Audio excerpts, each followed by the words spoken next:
The #1 show that dominates cable news, The O'Reilly Factor. Thanks for staying with us in Bill O'Reilly in a personal story segment tonight. As we mentioned in the Talking Points memo, there's a war in this country over how to deal with terrorism, and some ideologues are simply out of control. Listen to far-left radio broadcaster Lynn Samuels. That Bush was able to look at the polls, look at Ned Lamont winning, right? Look at everything going on and saying, Tony, don't you think it's time to arrest these people and inconvenience people on their summer vacations, you know, that some people save up for all year? Don't you think it's time to, like, up everybody's life? Because it looks like we're getting creamed here in November and this anti-war just won. This is, like, so obvious. Is there anybody who can't see what's going on here? Again?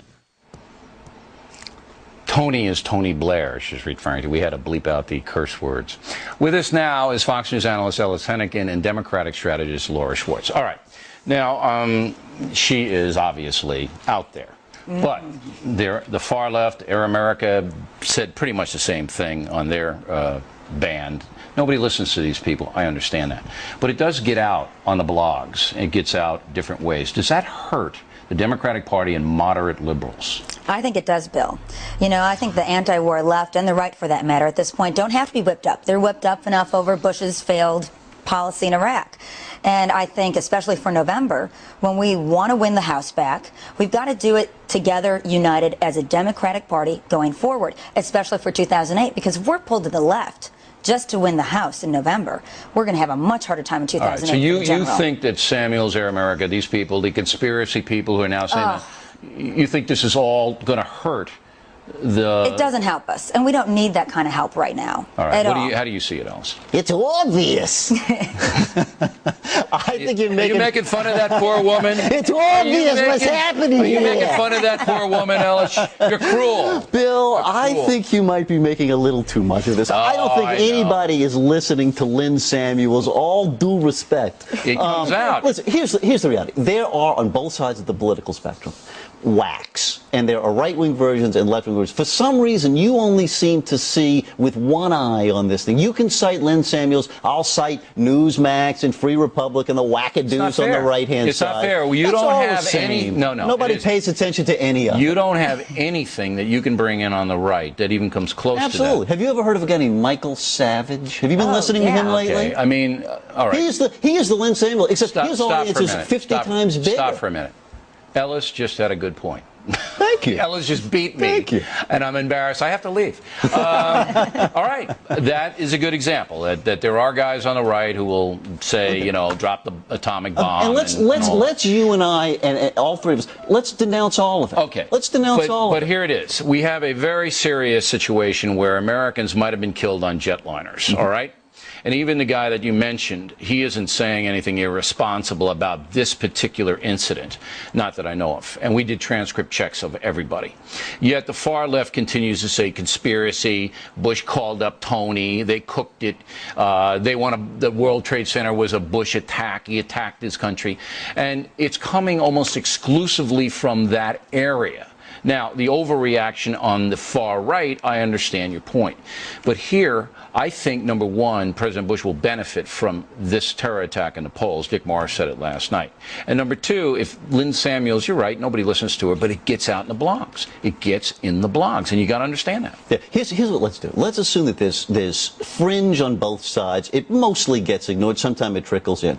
But let's have an intelligent debate, and don't lump the editorial page of the New York Times in with Lynn Samuels, because they're making very different points, and you cannot equate the two of them. All right, San Francisco Chronicle, okay, that mainstream paper in your eyes? All right, okay, then here's what they say. President Bush immediately tried to elbow his way in on the remarkable development of the terror plot. His claims of cooperation might have been more credible if he hadn't been on vacation.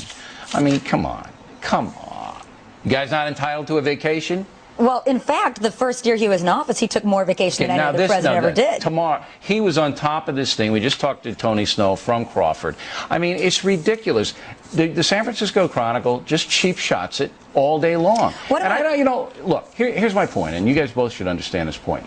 In something as serious as this, where Americans could have been killed, all right, I don't think liberals, I don't think moderates, I don't think conservatives want cheap shots from the San Francisco Chronicle and New York Times or anybody. No, or Dick Cheney. Or from Dick Cheney. I mean, did you notice, by the way that Tony Snow sidestepped your question on that? He doesn't speak for Cheney. And he says, nor does any intelligent person. The guy blamed Is that a cheap shot against Cheney? The guy blamed the voters of Connecticut for being in league with Al-Qaeda. No, he just said, and this was 24 hours before this came out yesterday, and he's been briefed on it for the last 3 weeks. Come on, denounce that. Briefed on what? On the developing situation. He's been held in account. Okay, there's no linkage at all. Look, I went on the broadcast and said people who voted for Ned Lamont, I said, are helping Al-Qaeda. No, but I hope you didn't say that. Are not fighting the terror war effectively because Ned Lamont doesn't know what's going on. I mean, be honest with us. Were you comfortable listening to the vice president equate the good citizens of Connecticut? So you only mind it when it happens on the left. You don't mind it on the right. Howard Dean did the same thing, and I ran it tonight. I'm not condemning Howard Dean for doing it. And I quizzed Tony Snow on what Howard Dean said. I'm not condemning him. So you don't mind. Howard Dean can come on and say that Bush is using this politically. That's okay with me. Okay. And Cheney can say a vote for Ned Lamont. Only newspapers and talk show hosts this vacation thing is a cheap shot. And Al-Qaeda in Connecticut wasn't a cheap shot? That's Cheney's opinion. So it's okay when he does it, but not when the San Francisco Chronicle. And Ken Gelman sent out a fundraising yesterday on the war on terror under Giuliani's name from the RNC to fundraise, and calling the Democratic Party the defeated party. Well, the defeatist party in the sense that they think that Iraq is lost.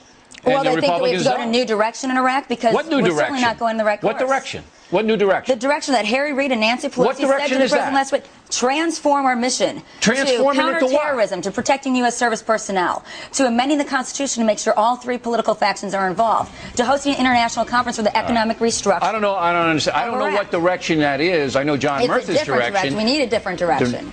John Murtha's direction is let's hit the road. But anyway, all right.